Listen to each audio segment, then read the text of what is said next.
민수기 23장 우리 5절에서 12절에 있는 말씀 우리 함께 읽도록 하겠습니다. 여호와께서 발람의 입에 말씀을 주시며 이르시되 발락에게 돌아가서 이렇게 말할지니라. 그가 발락에게로 돌아간즉 발락과 모압의 모든 고관이 번제물 곁에 함께 섰더라. 발람이 예언을 전하여 말하되 발락이 나를 아람에서 모압 왕이 동쪽 산에서 데려다가 이르기를 와서 나를 위하여 야곱을 저주하라. 와서 이스라엘을 꾸짖으라 하도다. 하나님이 저주하지 않으신 자를 내가 어찌 저주하며 여호와께서 꾸짖지 아니하신 자를 내가 어찌 꾸짖으랴.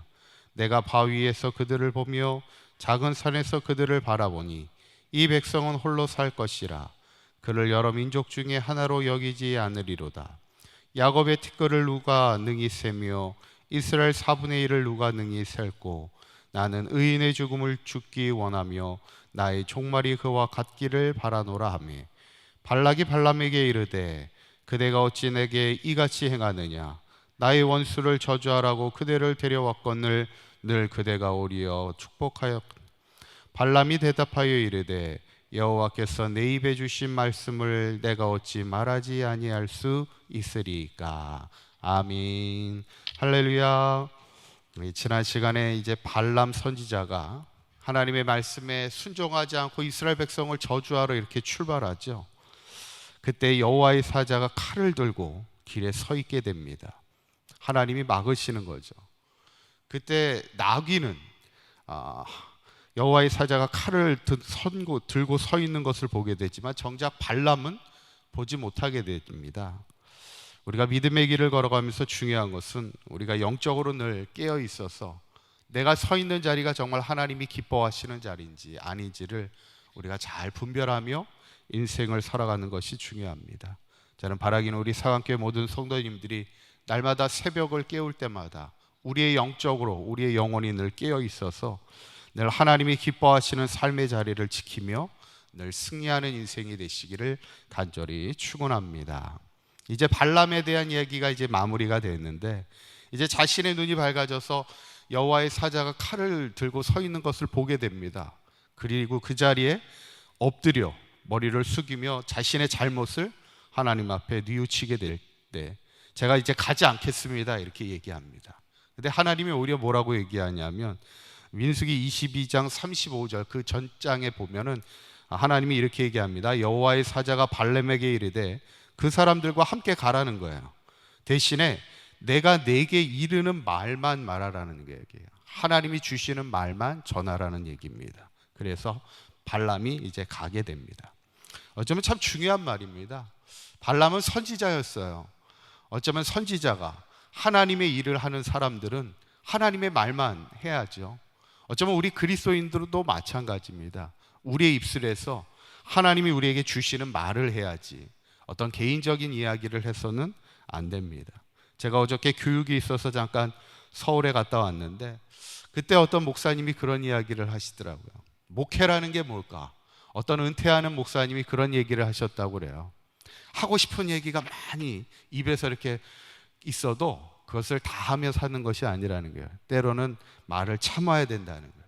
특히 화가 났을 때 마음에 막 뭔가 이렇게 공격적인 말을 하고 싶을 때 그 말을 참으라는 얘기예요.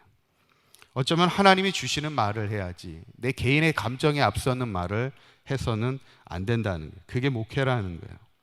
어쩌면 우리 그리스도인의 삶도 마찬가지입니다. 오늘 발람이 저주의 말을 해달라고 지금 발락으로부터 청을 받았잖아요. 돈을 받았을런지도 모릅니다. 그런데 우리 그리스도인들이 어떻게 저주의 말을 할 수가 있겠어요? 오늘 성경에 보면 하나님이 어떻게 저주의 말을 하게 하겠느냐 그렇게 발람이 얘기하고 있습니다. 어쩌면 우리 그리스도인들은 축복의 말을 전해야 돼요. 오늘 성경 23장을 쭉 읽으면 이제 발람이 총 3번 예언하게 되는데 저주의 말을 하라고 데리고 왔지만 저주를 하지 못합니다. 결국 이스라엘 백성을 축복하는 거예요. 왜냐하면 하나님이 축복하시는 민족을 내가 어찌 저주할 수 있겠느냐는 거예요. 그러면서 어떤 축복의 말을 전하냐면 10절에 있는 말씀 한번 보시면 이렇게 얘기하고 있어요. 한번 읽어볼까요? 시작. 야곱의 티끌을 누가 능히 세며 이스라엘 4분의 1을 누가 능히 셀고 나는 의인의 죽음을 죽기 원하며 나의 종말이 그와 같기를 바라노라. 아멘. 앞구절을 다시 한번 띄워주시면 나는 의인의 죽음을 죽기를 원한다는 거예요. 악한 일을 하고 싶지 않다는 거예요. 나는 선하게 내 인생의 마무리를 하고 싶다는 거예요. 그런데 그러면서 뭐라고 얘기하냐면 야곱의 티끌을 누가 능히 세며, 야곱의 민족이 티끌같이 너무 많다는 거예요.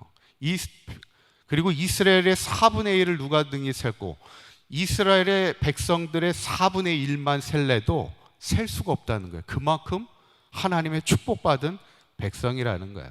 이 구절을 잘 보시면 티끌을 누가 능히 세며, 이 구절이 예전에 누구에게 하나님이 주신 약속입니다.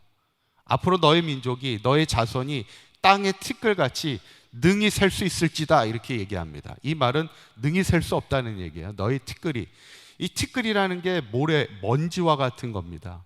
땅에 먼지가 얼마나 많이 있습니까? 야곱의 티끌을 누가 능히 세며, 이건 누구에게 주신 말씀이에요? 과거에 아브라함에게 주신 약속입니다. 아브라함에게 너의 자손을 땅의 티끌처럼, 하늘의 별처럼 셀 수 없게 하겠다라는 게 아브라함에게 주신 약속이잖아요. 지금 발람이 무슨 얘기를 하는 거냐면 이 이스라엘 자손이 티끌처럼 누가 능히 셀 수 있으며, 이 말은 하나님의 약속을 성취한 축복받은 백성이다, 이 얘기를 지금 하고 있는 거예요. 이 백성을 내가 어떻게 저주하며 살아갈 수 있겠느냐는 거예요. 하나님이 나에게 주신 말씀은 이 백성을 오히려 축복하는 겁니다. 이 백성이 하나님 앞에 홀로 설 수 있는 축복받은 백성이라는 것을 말하고 있죠.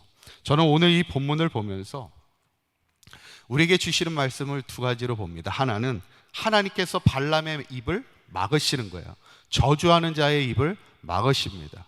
이스라엘 백성을 저주 가운데가 아닌 축복 가운데 살아갈 수 있도록 하나님이 막고 계시고 이스라엘 백성을 구원하고 계시는 하나님의 역사를 보게 되는 것이고, 두 번째는 우리의 삶도 누구를 저주하거나 누구에게 악한 말을 하지 않고 우리가 하나님이 주시는 말씀을 전하는 것이 선지자의 사명이고 우리 그리스도인의 삶이라는 것이죠. 저는 오늘도 우리에게 주시는 삶의 자리에서 만나는 모든 사람들에게 하나님이 주시는 말씀을 전할 수 있는 그런 축복의 삶이 되어서 우리를 통하여 하나님의 약속을 성취하며 늘 하나님의 은혜 가운데 살아갈 수 있는 우리 사강교회 모든 성도들의 삶이 되시기를 주님의 이름으로 간절히 축원합니다. 기도하시겠습니다. 고맙고 감사하신 하나님, 오늘 하루도 이스라엘 백성을 구원하시고 축복 가운데 살아갈 수 있도록 발람의 입을 막아주신 하나님, 우리의 삶 가운데 어떤 위기와 어려움 가운데서도 하나님이 우리를 위하여 쉬지 않고 일하시는 하나님이심을 믿는 이 믿음 굳세게 지키게 하여 주셔서 우리의 입술로 범죄하지 않게 하시며 날마다 감사와 찬송이 넘치는 인생을 살아가게 하여 주시옵소서. 특별히 우리 사강교회가 세상의 많은 이들을 향하여 축복을 전하는 하나님의 귀한 축복의 통로가 되게 하여 주셔서 우리 사강교회가 늘 주님의 은혜 가운데 든든히 서가게 하시고 우리 사강교회 모든 성도들 이 땅에 하나님의 복을 전하며 하나님의 생명을 전하며 하나님의 구원을 전하는 하나님의 기쁨이 되는 교회와 성도가 되게 하여 주시옵소서. 오늘 하루도 주님과 동행하는 복된 하루가 되게 하시고 하나님이 주시는 기쁨과 축복의 약속을 성취하는 복된 하루가 되게 하여 주시옵소서. 우리 주 예수 그리스도의 이름으로 기도하옵나이다. 아멘.